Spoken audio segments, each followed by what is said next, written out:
உடனடியாக அவர் கேட்டார், உன்னை பற்றி சொல்லவில்லையே, என்னை பற்றியும் சொல்லுகிறேன்.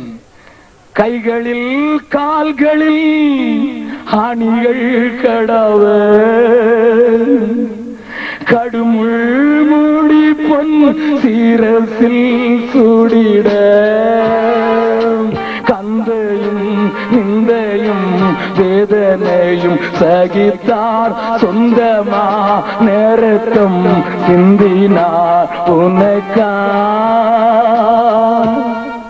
கனிவுடன் உன்னை அழைக்கின்றாரே, ஏழை மனு உருவை எடுத்த இயேசுராஜன் அண்டை நிற்கிறார். ஏற்றுக்கொள் அவரை தள்ளாதே, ஏற்றுக்கொள் அவரை தள்ளாதே. என் ஆண்டவரின் கைகளையும் பார்க்கிறேன், அவருடைய கைகளில் ஆயுதங்கள் இல்லை, ஆனால் ஆணிக்கடாவின காயங்கள் உண்டையா. என் ஆண்டவரை பார்க்கிறேன், அடிக்கப்பட்ட தேவ ஆட்டுக்குட்டியானவரை நான் பார்த்து பார்த்து பார்த்து தாழ்மையையும் ஏழ்மையையும் நான் தரித்துக் கொள்வது என்னையா ஆச்சரியம் என்று சொன்னேன்.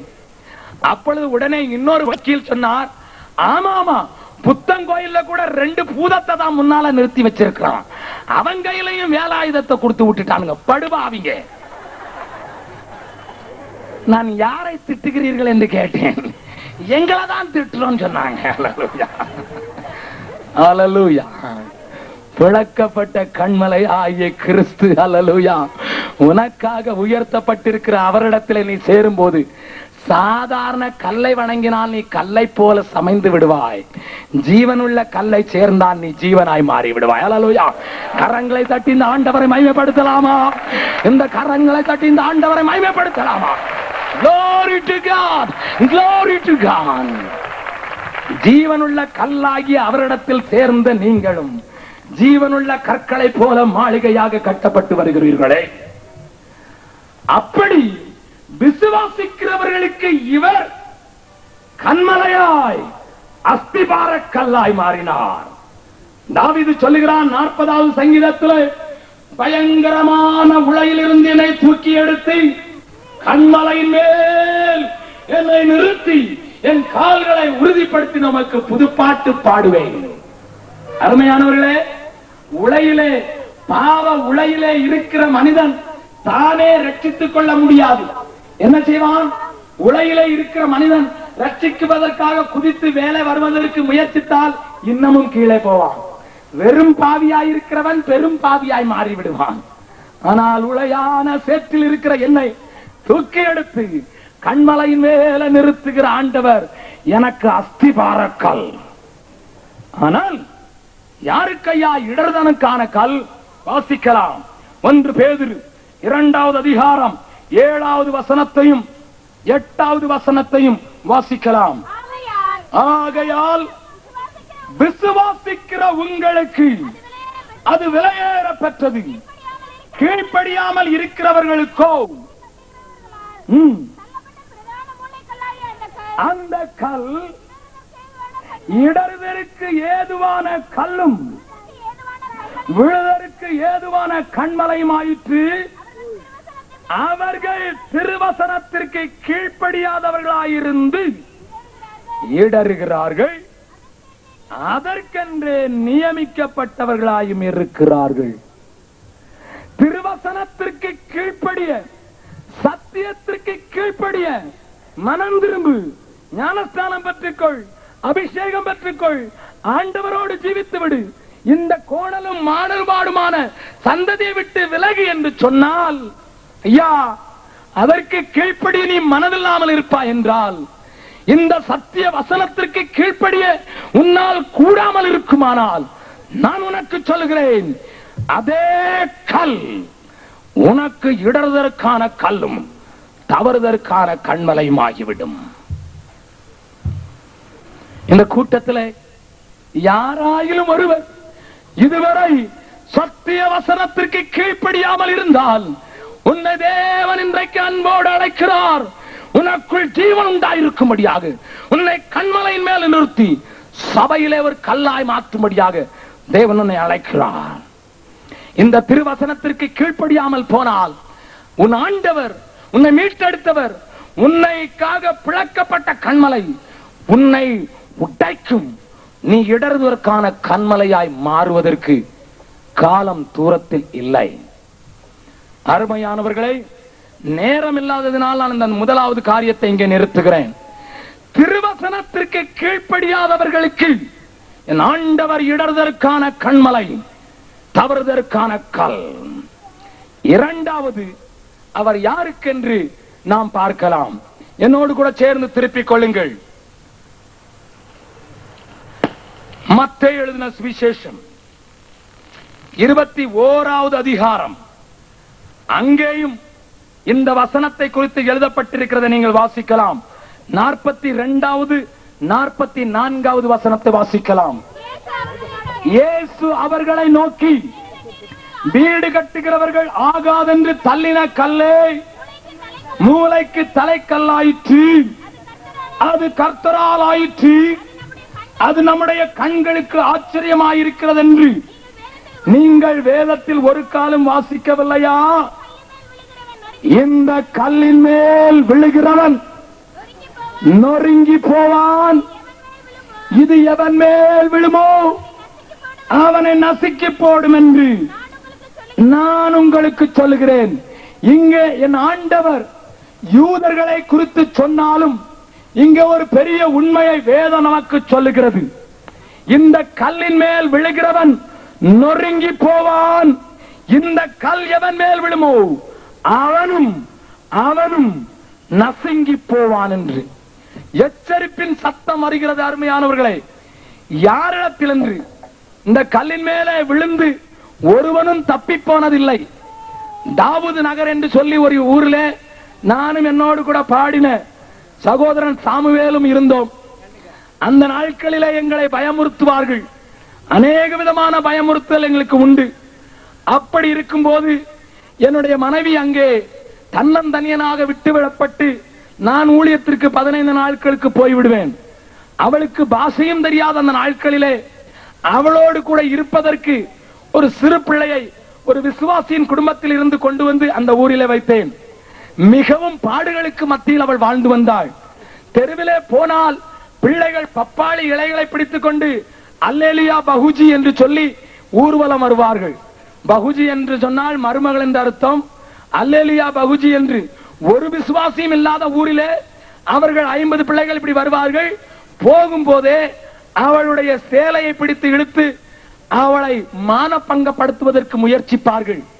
எங்களோடு கூட இருந்த சிறு பிள்ளை என்னுடைய மனைவியை ஆன்டி என்று கூப்பிடுவாள்.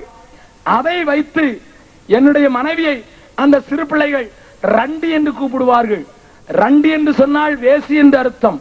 என் மனைவி பட்ட பாடுகளுக்கு கணக்கில்லை, நாங்கள் பட்ட பாடுகளுக்கு கணக்கில்லை. அவமானங்களின் மத்தியில் இப்படியாக ஊழியத்தை நிறைவேற்றி கொண்டிருந்தோம். இன்றைக்கு அங்கே ஒரு ஆலயம் உண்டு, அங்கே ஒரு அநாதை இல்லம் உண்டு. அந்த மாவட்டத்திலே அது ஒரு ஆலயம் மாத்திரம்தான் இன்றைக்கும் இருக்கிறது. நான் சொல்லுகிறதை நன்றாய் கேளுங்கள். தடுக்கி விழுந்தால் சபைகளை உருவாக்கி கொண்டிருக்கிற உங்களுக்கு நான் ஒரு சவால் விடுவேன். முழு மாவட்டத்திலும் ஒரு சபை இல்லாத 7 மாவட்டங்கள் பீகாரில உண்டு. இங்கேயோ நாம் சண்டை அடித்துக் கொண்டிருக்கிறோம். அருமையானவர்களே, இதற்கு ஆண்டவர் நிச்சயம் கணக்கு கேட்டுத்தான் ஆவார், கணக்கு கேட்டுத்தான் ஆவார். அந்த மாவட்டத்திலே வேலை செய்வதற்கு ஆட்கள் இல்லை, ஆண்டவரை அறிவிப்பதற்கு ஆட்கள் இல்லை. எதிர்ப்புகளின் மத்தியில், போராட்டங்களின் மத்தியில் கர்த்தர்க்காக வைராக்கியமாய் நிற்கிறவர்களை தேவன் எழுப்புவாராக.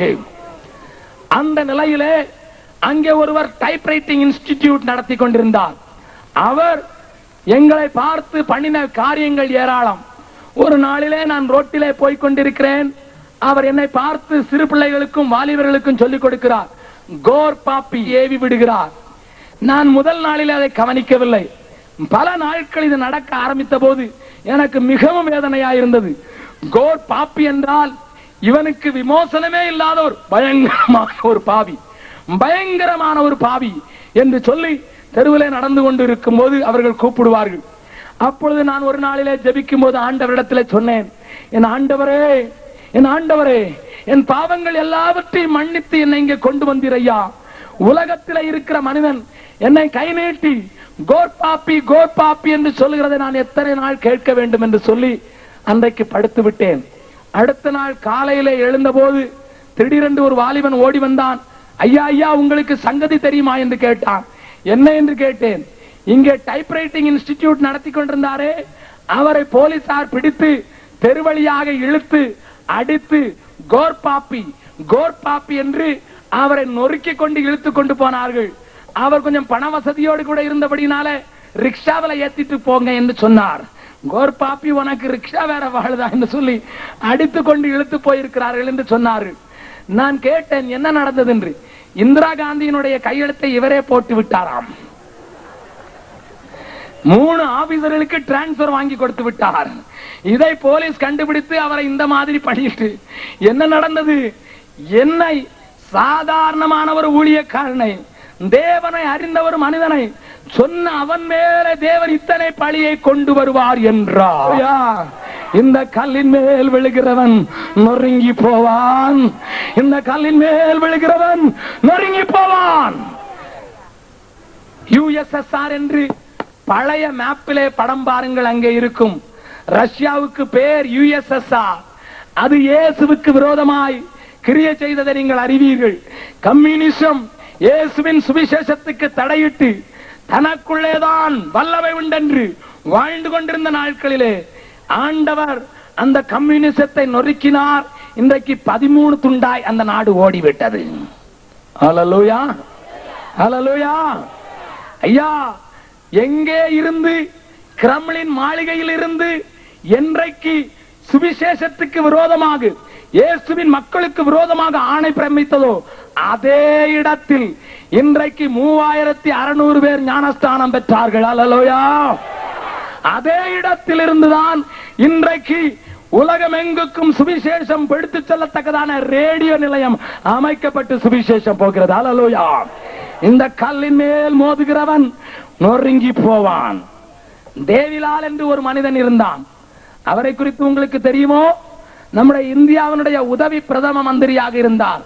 ஒரு நாளிலே கிறிஸ்தவர்களே இத்தாலி நாட்டுக்கு போங்கள், அமெரிக்காவுக்கு ஓடி போங்கள் என்று சொன்னார்.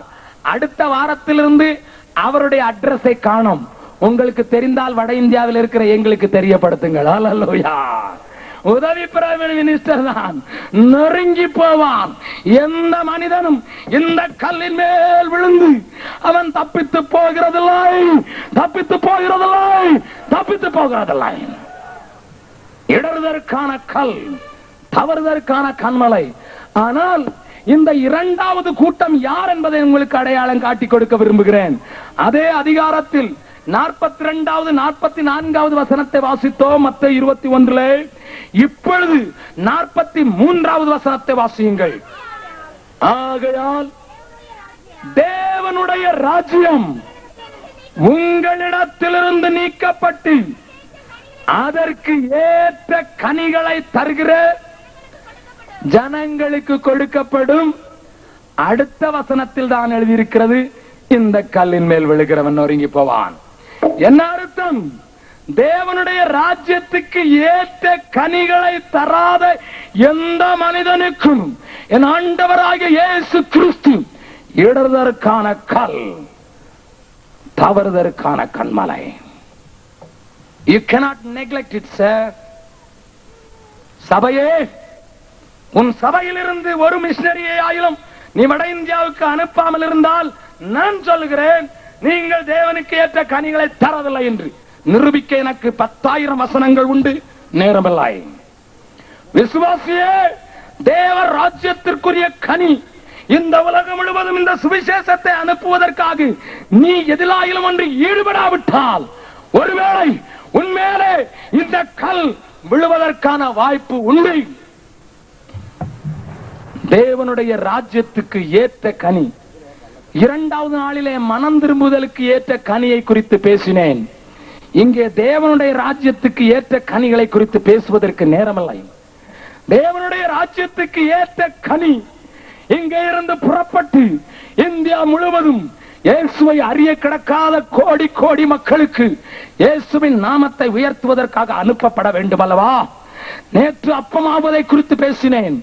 அப்பமாவதை குறித்து பேசுவதற்கு காரணம், ஆயிரம் ஆயிரமான ஜனங்கள் வயிற்றிலே ஒன்றுமில்லாமல் ஜீவாப்பம் இல்லாமல் தவித்துக் கொண்டிருக்கிறதை நான் உங்களுக்கு சொன்னேன்.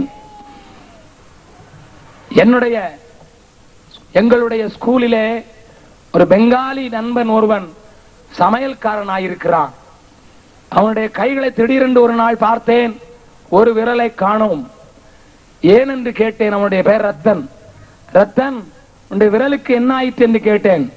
தலையை குனிந்து சிரித்துக் கொண்டே இருந்தான். சொல்லுப்பா என்ன என்று கேட்டேன். அண்ணே, நீங்க வணங்குற தெய்வம் ரொம்ப நல்ல தெய்வம், அவரே பலியாயிட்டாரு. நான் வணங்குற தெய்வம் பொல்லாத தெய்வம், என்னையே பலி கேட்குது. நீங்கள் ஆராதிக்கிற ஆண்டவர் தன்னையே பலியாக்கி கொண்டார் உங்களுக்காக. ஆனா நான் வணங்குற தெய்வம் ஒரு நாளிலே கனவிலே வந்து என்னை பார்த்து சொல்லிட்டு, ரத்தம் காட்டலன்னா உன்னை விட மாட்டேன்னுட்டு.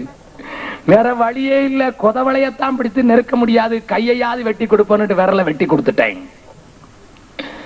அந்த ரத்தனை பார்த்து நான் கேட்டேன், ரத்தம் சிந்தும் அளவுக்கு நீ அதனிடத்தில் பெற்றது என்னது? ஒன்று சொன்னான், பயம். எங்க போனாலும் துரத்தி துரத்தி அடிக்குதுன்னே, பயம். நான் பெற்ற பயத்திற்கு கொடுத்ததெல்லாம் ரத்தம்.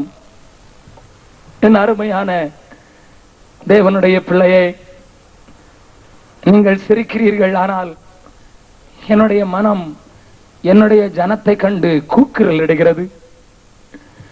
பயத்தை விலைக்கு வாங்குவதற்கு தன் சொந்த ரத்தத்தை கொடுத்து கொண்டிருக்கிற ஒரு கூட்ட ஜனத்திற்கு இயேசு என்றால் என்ன என்றே தெரியாத நிலை இருக்குமானால், நாளை நியாய தீர்ப்பு நாளிலே அவர்கள் எழுந்து உன்னை நோக்கி கையை நீட்டி சொல்லுவார்கள் அல்லவா, எல்லா கூட்டத்தையும் சிவகாசியிலேயே போட்டு போட்டு இவங்களே சுவிசேஷம் கேட்டு கேட்டு ஒரு நோட்டீஸ் காயமுன்னால இன்னொரு நோட்டீஸ் ஒட்டி, ஒரு சபை கன்வென்ஷன் முடியும்னால அடுத்த சபை கன்வென்ஷன் நடத்தி, ஒரு பிரசங்கியார் வந்துட்டு போய் ட்ரெயின் ஏறமுனால அடுத்த பிரசங்கியார் வந்து எங்களுக்கே இவர்களுக்கே போதித்து இவங்க வயிறை இவ்வளவு பெருசாக்கி விட்டவர்கள் எங்களை நினைக்கவில்லை ஐயா, இவர்களை சும்மா விடாதிரும் என்று தேவ சமூகத்திலே ஒரு கோடி கோடி ஜனம் கூக்குலிடம் என்பதை மறந்து விடாதே.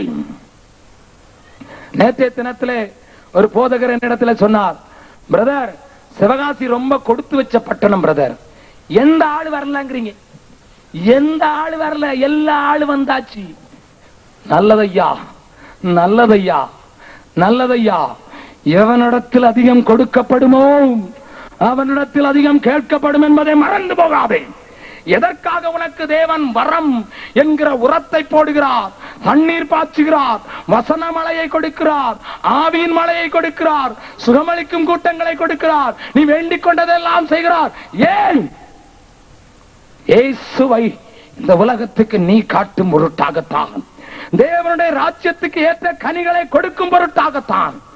நீ கொடாவிட்டால் இந்த கல்லின் மேல் விழுகிறவன் நொறுங்கி போகிற அந்த கல் உனக்கு இடர்தற்கான கண்மலையாக மாறுமானால் ஆச்சரியப்படாதே.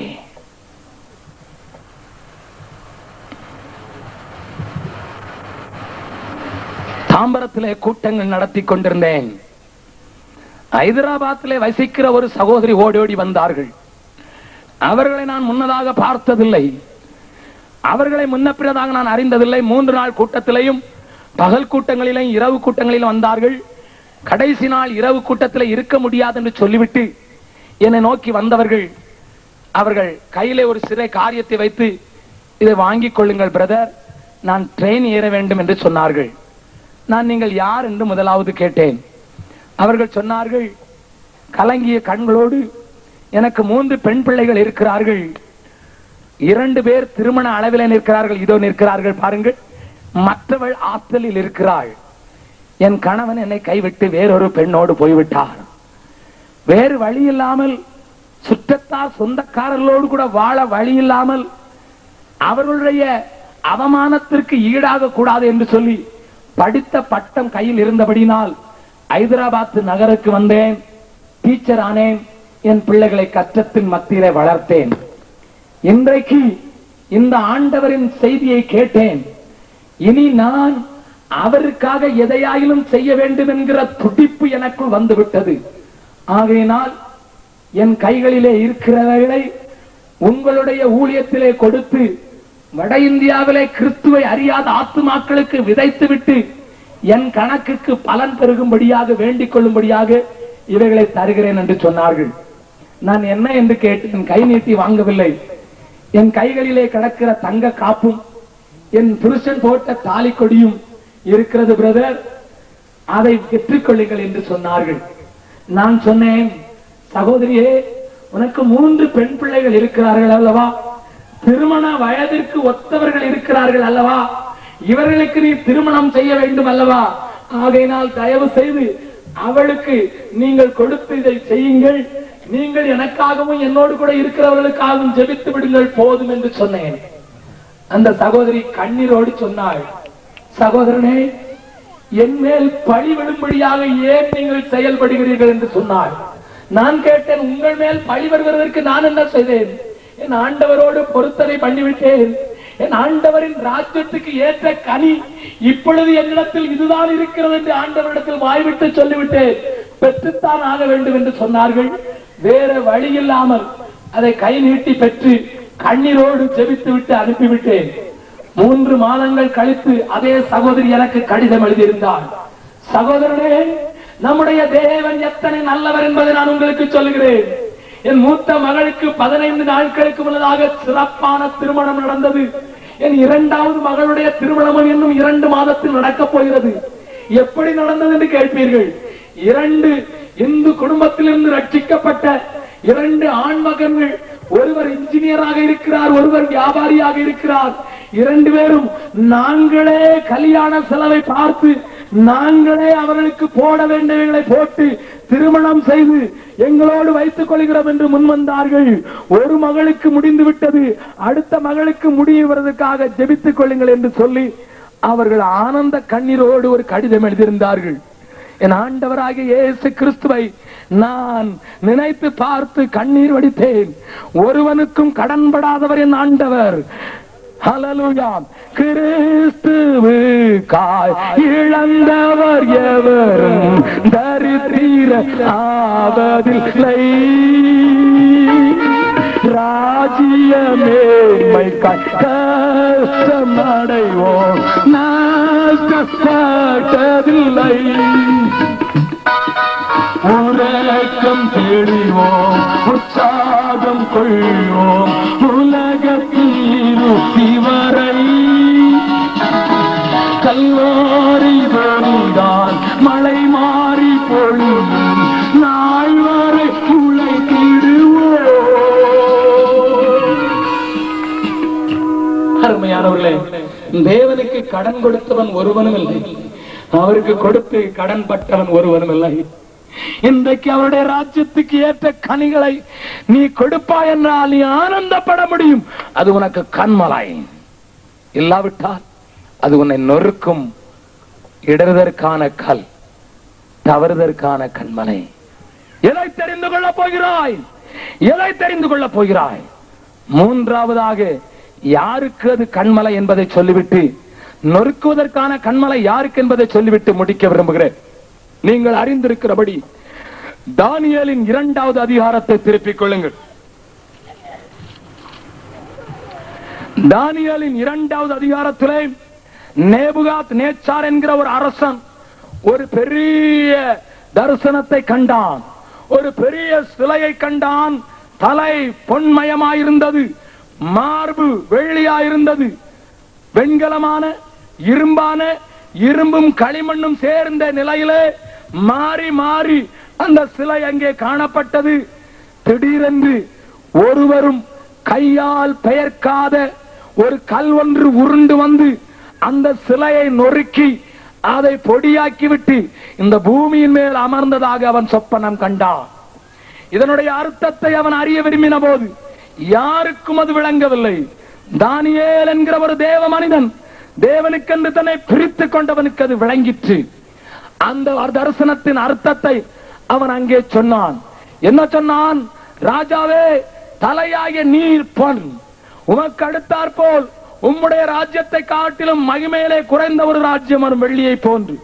பின்பு வெண்கலத்தை போன்று வரும், பின்பு இரும்பை போன்று வரும். இரும்பை போன்று வந்த பின்பு கலப்பு ராஜ்யங்கள் வரும், கலந்து அரசாளுகிற அரசாட்சிகள் வரும். அந்த நாளிலே கையால் பிறக்காத கல் ஒன்று பரலோகத்தில் இருந்து உருண்டு வந்து ராஜ்யங்களை நொறுக்கி, ராஜ்யங்களை எல்லாம் அழித்து, ராஜாக்களை எல்லாம் நொறுக்கி இந்த பூமியிலே விசாலமாய் விஸ்தாரமான ஒரு ராஜ்யத்தை ஸ்தாபிக்கும். அந்த கல் இந்த ராஜ்யத்தை நிரப்பும் நாள் சீக்கிரமாய் வருகிறது என்று அவன் தீர்க்க தரிசனம் சொன்னான். கையால் பெயர்க்காத கல் ஒன்று பாயும், கண்மலையாகி இப்பூமி நிரப்பும். கையால் பெயர்க்காத கல் ஒன்று பாயும், கண்மலையாகி இப்பூமி நிரப்பும். கிரீடங்கள் பாகைகள் நடுங்கிடும், கிறிஸ்தேசு உரிமை பெற்றிடுவார். கிரீடங்கள் பாகைகள் நடுங்கிடும், கிறிஸ்தேசு உரிமை பெற்றிடுவார். இயேசு கிறிஸ்து வருகின்றார் இந்த கடைசி காலத்திலே.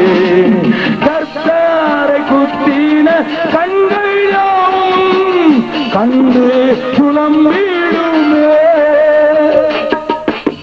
கையால் பெயர்க்காத கல் ஒன்று உருண்டு வருகிறதையா. சமீபத்திலே போன மாதத்திற்கு முந்தின மாதம் பஹ்ரைனிலே நான் பிரசங்கம் பண்ணி கொண்டிருந்தேன். திடீரென்று ஒரு சகோதரர் ஓடோடி வந்து எனக்கு ஒரு அமெரிக்காவினுடைய பத்திரிகை குறிப்பை கொடுத்து, சகோதரனே பார்த்தீர்களா என்று சொன்னார். அதற்கு முன்னதாகவே சில மாதங்களுக்கு முன்னதாக ஒரு பத்திரிகை குறிப்பை எனக்கு தபாலிலே ஒரு சிலர் அனுப்பி வைத்திருந்தார்கள். இந்தியாவினுடைய பல பத்திரிகைகளிலே அந்த படம் வந்தது. இப்பொழுது ஒரு புதிய படத்தை அவர்கள் அனுப்பி வைத்திருந்தார்கள். அதை என் முன்னதாக வைத்தார்கள். என்ன இருந்தது? முதலாவது சில மாதங்களுக்கு முன்னதாக வந்த அந்த படத்திலே விஞ்ஞான வழியிலே, வெண்வழியிலே போன விஞ்ஞானிகள், அவர்கள் விண் வீரர்கள் பயங்கரமான பவர்ஃபுல்லான வல்லமை மிக்க டெலஸ்கோப்பை வைத்து பெரிய கேமராக்களை உபயோகப்படுத்தி அவர்கள் படங்கள் எடுத்திருந்தார்கள். அந்த படத்திலே அவர்களே ஆச்சரியப்படும் வண்ணமாக தேவதூதர்கள் பறந்து போகிறதை கண்டார்கள். தேவதூதர்கள் பறந்து போவதை படம் எடுத்து நாம் படங்களிலே பார்க்கிறது போல ரெக்கைகளோடு தேவதூதர்கள் பறந்து போகிறதை படம் எடுத்தார்கள். இன்னொரு விஞ்ஞானி உடனடியாக தன்னுடைய மத்திய கேமராவை செலுத்தி ஒரு ஏஞ்சலை மாத்திரம் படம் எடுத்தான். நாம் சாதாரணமாய் படங்களிலே பார்க்கிறது போலவே அது இருக்கிறது. அதை கண்ட அந்த விஞ்ஞானிகள் நடுநடுங்கினார்கள். விண்வெளி வீரர்கள் அதை பார்த்தபோது ஒரு சிலருக்கு தயக்கம் உண்டாயிற்று. கிறிஸ்துவை ஏற்றுக்கொள்ளாத அவர்கள் அங்கேயே ராக்கெட்டிலேயே கிறிஸ்துவை ஏற்றுக்கொண்டார்கள். கிறிஸ்து இயேசு உயிரோடு இருக்கிறார், அவருடைய வேதம் சத்தியம் என்று சொன்னார்கள். பூமிக்கு வந்தபோது பலருக்கும் அந்த படத்தை காட்டினார்கள். வான் வீழ்ச்சிகளில் இருந்து ஆண்டவர் தன்னுடைய படையாகிய தூதர்களை அனுப்ப ஆரம்பித்து விட்டார். இந்த பூமிக்கு அழிவு காலம் சீக்கிரமாக வரப்போகிறது. அந்த தூதர்கள் வந்து அவருடைய பிள்ளைகளை அவரிடத்தில் சேர்த்துக் கொள்கிற நாளுக்குத்தான் தூதர்களை அனுப்புகிறார் போலும் என்று சொல்லி வசனத்தின் ஆதாரத்திலே ஒரு கட்டுரை எழுதியிருந்தார். அதைத்தான் எனக்கு அனுப்பியிருந்தார்கள். அதை தொடர்ந்து போன மாதத்திற்கு முந்தின மாதம் ஏப்ரல் மாதத்திலே நான் பஹ்ரைனில் இருந்த போது இன்னொரு படம் வந்தது. அந்த படத்தை உற்று கவனித்தேன். கீழே எழுதியிருந்த வாசகங்களை வாசித்தேன். என்ன எழுதியிருந்தது? இப்பொழுது இன்னொரு புகைப்படி கருவியின் மூலமாக தூரத்திலே காணப்பட்ட ஒரு நட்சத்திர கூட்டங்களை படம் எடுக்க வேண்டும் என்று ஒரு விஞ்ஞானி முயற்சித்தார். தெளிவான ஒரு படம் வந்தது. எத்தனை ஆண்டுகள் கடந்தாலும் 3 கோடி லைட் இயர்ஸ் என்று சொல்வார்கள், ஒளியின் ஆண்டுகள் என்று சொல்வார்கள். அத்தனை தூரத்தில் இருக்கிற ஒரு பட்டணத்தை கண்டார்கள். அங்கே கட்டடங்கள் கட்டப்பட்டது போல அழகாக ஒளியிலே இருக்கிற ஒரு பட்டணத்தின் ஒரு சாயலை இந்த கருவி எடுத்துக் கொடுத்த போது முதலாவது அந்த விஞ்ஞானி நம்பவில்லை. 10 பேரை அழைத்தார். 10 பேரும் அதை கண்டார்கள், படம் எடுத்தார்கள். வித்தியாசமான கோணங்களிலே படம் எடுத்தார்கள். இன்னும் நெருக்கமாக படம் எடுத்தார்கள். ஒன்று கண்டார்கள், கையால் கட்டப்படாத ஒரு பட்டணம், ஒளிமயமான ஒரு பட்டணம், 3 கோடி லைட் இயர்ஸ் என்று சொல்வார்கள். ஒரு லைட் ஒரு வினாடிக்கு 1,26,000 கிலோமீட்டர் அது டிராவல் பண்ணுகிறது என்பதை நீங்கள் அறிய வேண்டும். அத்தனை தூரத்திலே ஒரு பட்டணம் இருக்கிறது ஐயா. அதை கண்ட விஞ்ஞானி சொன்னார், இது ஆண்டவராகிய தேவன் நம்முடைய ஜனங்களுக்கு ஆயத்தப்படுகிற பட்டணம் தான். ஹல்லேலூயா. இயேசு இந்த உலகத்தை விட்டு போகும்போது சொன்னார், நான் போவது உங்களுக்கு நலமாயிருக்கும், நான் போவேனையாயில் என் பிதாவின் வீட்டில் அநேக வாசஸ்தலங்கள் உண்டு, உங்களுக்கும் ஒரு ஸ்தானத்தை ஆயத்தம் பண்ணும்படியாக நான் கடந்து போகிறேன். ஹல்லேலூயா. 2 வருஷம் கற்ற வீடை இவ்வளவு அழகா இருக்கும் என்றால் 2000 வருடங்களாக 1000 தூதர்கள் எனக்காக உனக்காக ரட்சிக்கப்படுகிறவர்களுக்காக கட்டுகிற வீடு எத்தனை அழகாக இருக்க போகிறது. அல்லேலூயா. அந்த வீட்டை தூரத்தில் இன்றைக்கு விஞ்ஞானம் கண்டுபிடித்து படங்களை வெளியிட்டிருக்கிறார்கள். ஏதோ உன்னை ஏமாற்ற வேண்டும் என்பதற்காக அல்ல, ஆண்டவரை அறியாதவர்கள் கண்டுபிடித்து இன்றைக்கு எழுதுகிறார்கள், வேதம் சத்தியமே. ஹல்லேலூயா. கையால் பெயர்க்காத கல் ஒன்று பூமிக்கு நேராய் உருண்டோடி கொண்டு வந்திருக்கிறதை அறியாத அரசாங்கங்களே, ராஜாக்களே, மந்திரிகளே, அரசுகளே, உங்களுக்கு நான் சவால் விட்டு சொல்லுவேன், இந்த அரசுகள் எல்லாம் அழிந்து தவிடுபடி ஆகி போய்விடும். இந்த அரசு அழிந்து தவிடுபடி ஆகிரும். 1000 வருஷம் ஆட்சி செய்வதற்கு என் ஆண்டவராகிய இயேசு ராஜாதி ராஜாவாக இந்த பூமிக்கு வருகிறார். ஹல்லேலூயா. ஹல்லேலூயா. பிரதான தூதனுடைய எக்காலம் துணிக்க போகிறது. அப்பொழுது கிறிஸ்து இயேசுவுக்குள் மரித்தவர்கள் முதலாவது எழுந்திருப்பார்கள். உயிரோடு இருக்கிற நாமும் அவரை அடைந்து கொண்டது உண்மை என்றால் அவர்களோடு கூட அவரோடு இருக்கும்படியாக மறுரூபமாவோம், மறுரூபமாவோம், மறுரூபமாவோம், மறுரூபமாவோம். இந்த தேவனை மறுரூபப்படுத்தல காணப்போகிறவர்கள் யாரும் கைகளை கையெழுத்து தேவனை மகிமைப்படுத்தலாம். ஹல்லேலூயா. ஹல்லேலூயா. ஹல்லேலூயா. ஹல்லேலூயா. ஹல்லேலூயா. கையால் பெயர்க்கப்படாத அந்த கல் உருண்டு வருகிறதை நான் காண்கிறேன். என் விசுவாச கண்களில் வாழ்கிறேன். உன் நிமித்தமாக, என் நிமித்தமாக, இந்த தேசத்தின் நிமித்தமாக அது மெதுவாக பொறுமையோடு உருண்டு கொண்டிருக்கிறது. ஒரு பெருமையோடு உருண்டு கொண்டிருக்கிறது. தேவனுடைய பக்தன் என்று சொல்லப்படுகிற ஒரு மனிதனை நான் சந்தித்தேன் மேல்நாடுகளிலே. அழகான அந்த பக்தர் ஆண்டவரோடு அநேக காலங்கள் நடந்து விட்டவர். அவர் என்னை பார்த்து கேட்டார், ஜெபக்குமார், நான் உன்னை மிகவும் நேசிக்கிறேன். ஏனென்றால் நீ சத்தியத்திற்கு நிற்கிறதை நான் காண்கிறேன்.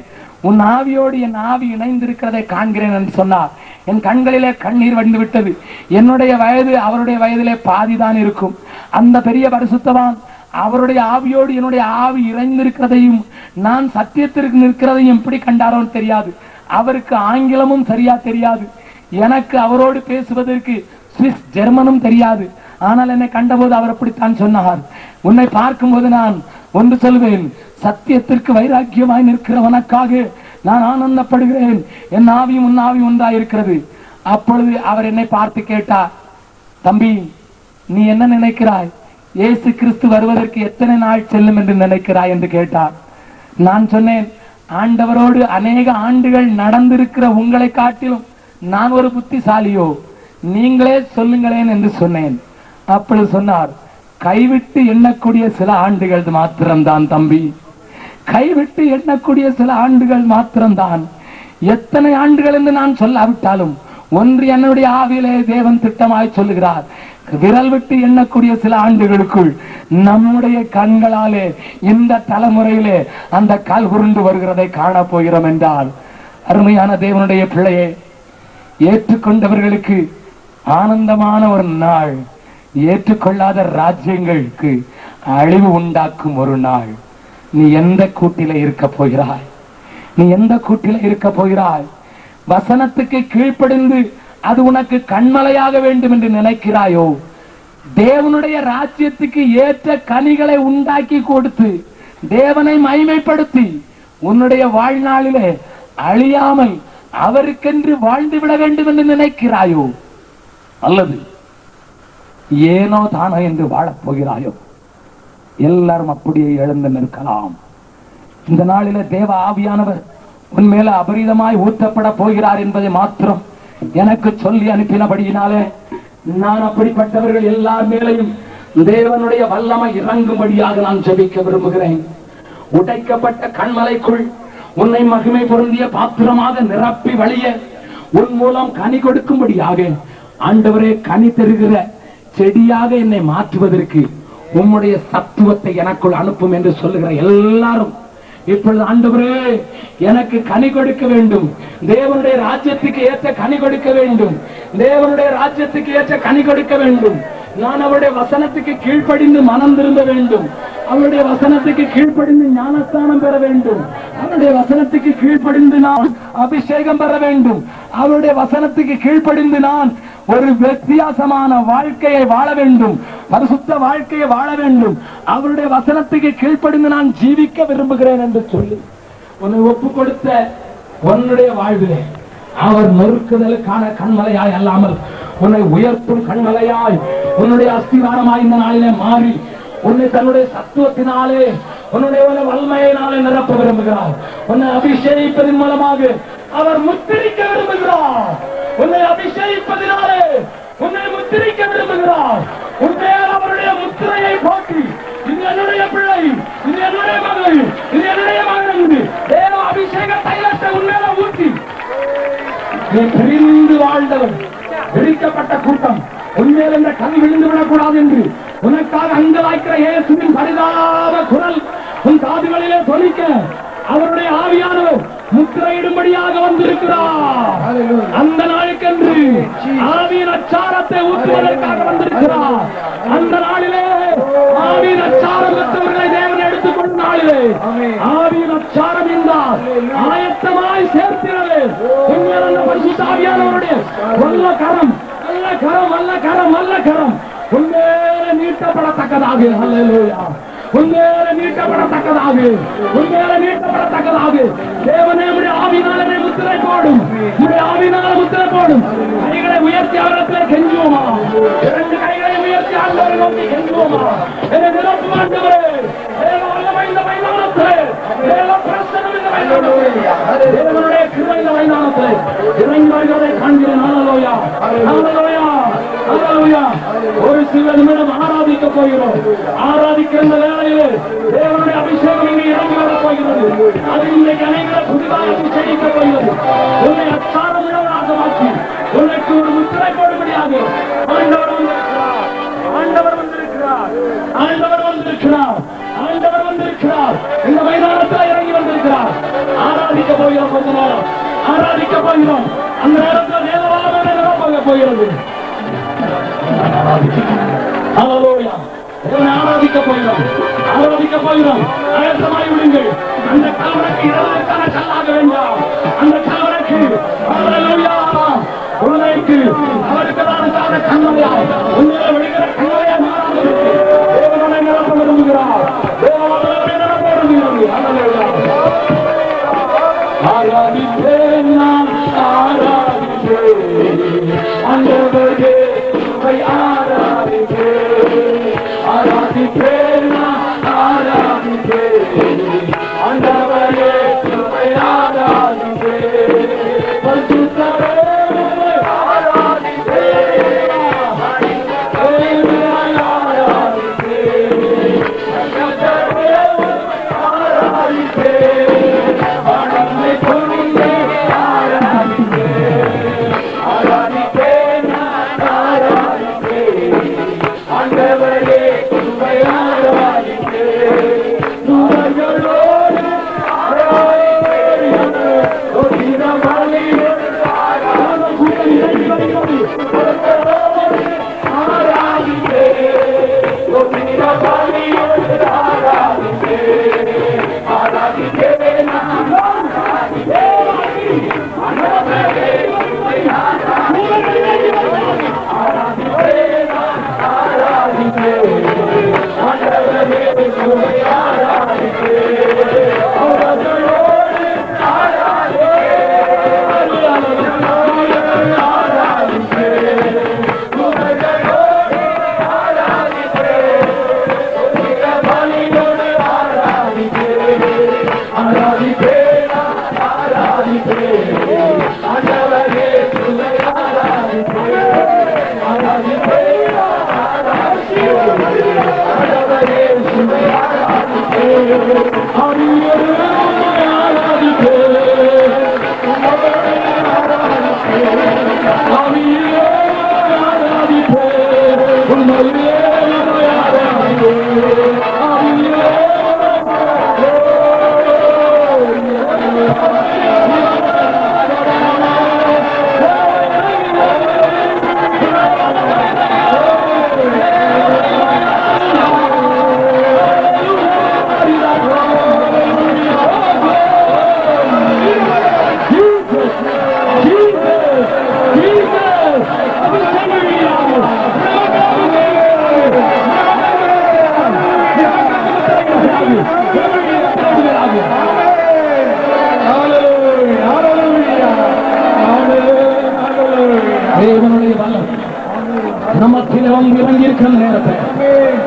அருமை சகோதரன் வீழ்த்தனை செயல்படுவேன் செயல்படுவேன் செயல்படுவேன்.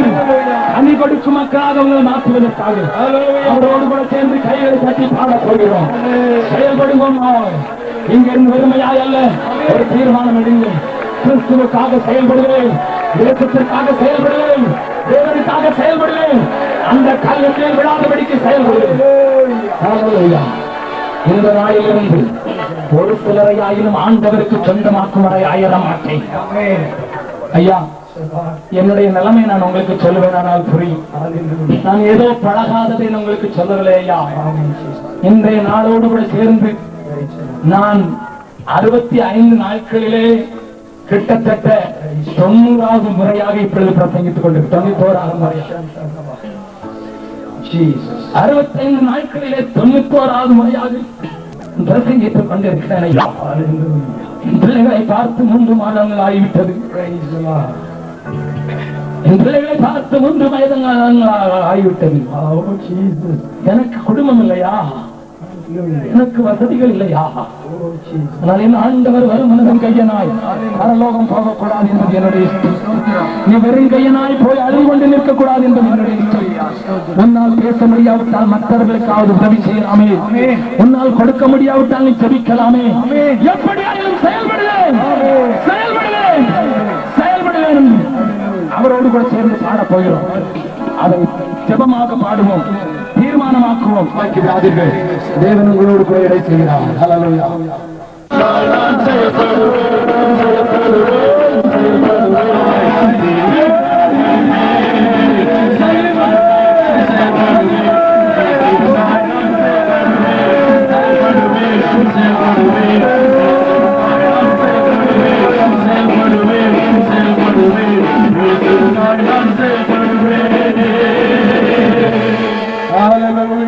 தீர்மானத்தை நிறைவேற்ற தேவன் உங்களை பலப்படுத்துகிறார்.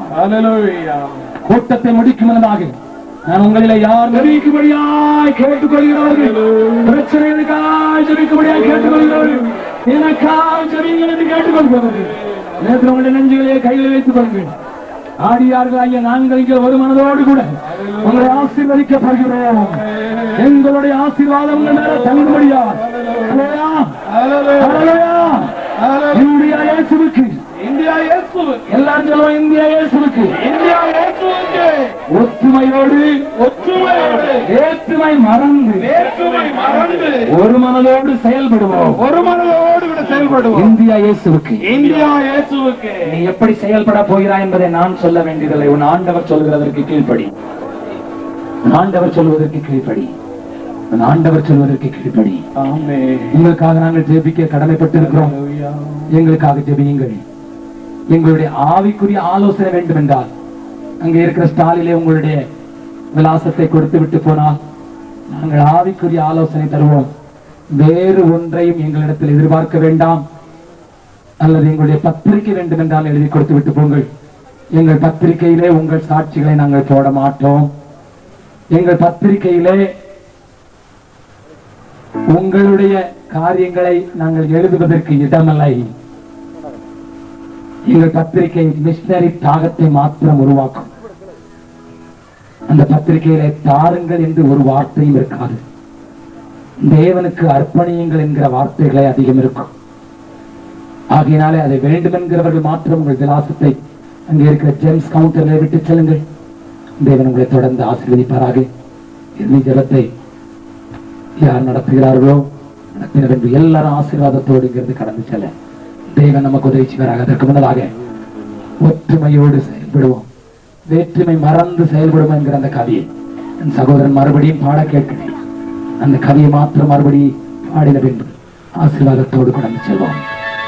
ஒற்றுமையோடு செயல்படுவே, வேற்றுமை அகற்றி செயல்படுவே.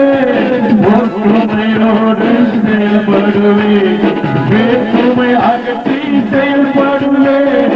ஒரு மன ஆவியோடு இன்றே புறப்படுவே. நான் ஒரு மன ஆவியோடு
கர்த்தருடைய ஜனங்களுக்கும் ஆவியானவர் வெளிப்படுத்தி கொடுத்ததற்காக ஸ்தோத்திரம் ஆண்டவரே. வட இந்திய ஊழியங்களுக்காக ஜெபிக்கவும், வட இந்திய ஊழியங்களுக்கு செல்லவும், வட இந்திய ஊழியங்களுக்காக கொடுக்கவும் தேவ பிள்ளைகளுடைய இருதயத்தில் கர்த்தர் எழுப்பி இருக்கிற வாஞ்சைக்காய் ஸ்தோத்திரம் ஆண்டவரே.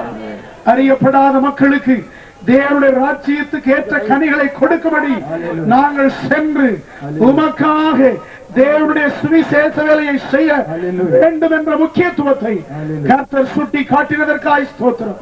கையால் பெயர்க்க கூடாத கல் உருண்டு கொண்டு வருகிறதற்காய் ஸ்தோத்திரம் ஆண்டவரே. புதிய எருசலேமாகிய பரிசுத்த நகரம் மணவாளனுக்கு ஆயத்தமாக்கப்பட்ட மணவாட்டியை போல அது பரலோகத்தை விட்டு பூலோகத்துக்கு இறங்கி வந்து கொண்டிருக்கிறதற்காக ஸ்தோத்திரம் ஆண்டவரே. உம்மை சந்திக்கக்கூடிய நிமிடம் நெருங்கி விட்டதற்காக ஸ்தோத்திரம். அந்த சுருங்கின நேரத்துக்குள்ளாக எங்களுடைய கடமைகளை உணர்கிறோம். எங்களுடைய மீதியாயிருக்கிற நாட்களிலே செய்ய வேண்டிய ஊழியத்தின் அவசரத்தை இந்நாட்களிலே சபையாக ஊழியக்காரர்களாக தேவனுடைய சேவையாக உணர்கிறோம் ஆண்டவரே. ஹல்லேலூயா. அதற்காக எங்களை அர்ப்பணிக்கிறோம். எங்களுடைய ஜீவன், எங்களுடைய பலன், எங்களுக்கு கர்த்தர் கொடுக்கிற செல்வம், கர்த்தர் கொடுக்கிற நேரம், கர்த்தர் கொடுக்கிற வாய்ப்பு அத்தனையும் ராஜ்யத்தின் மகிமைக்காய் செலவிடும்படி அர்ப்பணிக்கிறோம். கர்த்தரபடியே பயன்படுத்துவீராக. இப்பொழுது உயர்த்தப்பட்டிருக்கிற இந்த நல்ல தரிசனம், இப்பொழுது எழும்பி இருக்கிற இந்த ஆத்ம தாகம், இப்பொழுது கொழுந்து விட்டிருக்கிற இந்த ஆத்ம பாரம் இன்னும் அதிகமாய் பெருகுவதாக, வளருவதாக, செயல் வடிவிலே ஒவ்வொரு சபையிலும் வெளிப்படுவதாக என்று ஜெபிக்கிறோம். நம்முடைய வார்த்தையை ஏந்தி வந்த தேவனுடைய தாசனை இன்னும் பலப்படுத்தும், இன்னும் பலப்படுத்துவீராக, இன்னும் பலப்படுத்துவீராக. கர்த்தர் கொடுத்திருக்கிற நல்ல தரிசனத்துக்காய் ஸ்தோத்திரம். தொடர்ந்து ஆசீர்வாதமாய் எங்கள் தேசத்துக்கு பயன்படுத்தும். வசனங்களை யாவரையும் தொடர்ந்து பலப்படுத்தி செயல்பட வேற்றுமை மறந்து ஒற்றுமையோடு கூட தேசம் முழுவதும் புறப்பட்டு செல்ல, இந்தியாவின் கடைசி எல்லை வரைக்கும் புறப்பட்டு செல்ல பயன்படுத்தும். மகிமை உமக்கு ராஜா. இயேசு கிறிஸ்துவின் நாமத்தில்